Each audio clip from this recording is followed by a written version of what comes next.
Because one of the things that a plant-based diet does that's not generally known, we can cure heart disease now in advanced stages. My good friend, the surgeon at the Cleveland Clinic, Dr. Caldwell Esselstyn, actually took a bunch of people who were basically given up by their physicians 23 years ago. And he used this diet to actually cure heart disease. Well, Paul, very simply, the message is that we are learning more and more about how diet influences the risk of cancer. And this is one more bit of evidence that says if you eat a lot of red meat or a lot of animal fat, you are at increased risk of getting cancer.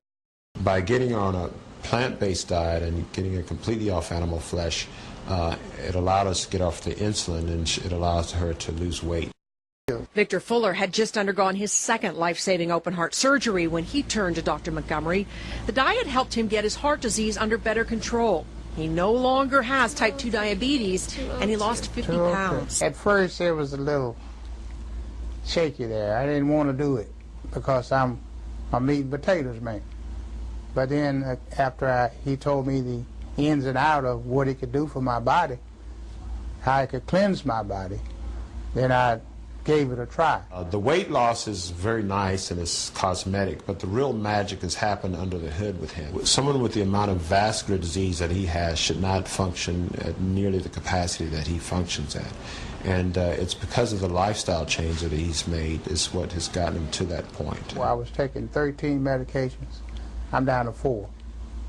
My diabetes is under control by eating less meat. This plan requires some pretty serious dietary changes. Dr. Montgomery encourages people to load up on things like fresh fruit and vegetables, avoiding all animal products.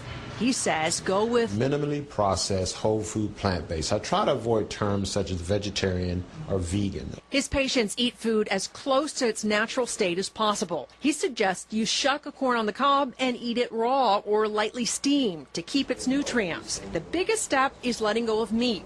Dr. Montgomery has another term for it. Individuals come and they have advanced illness.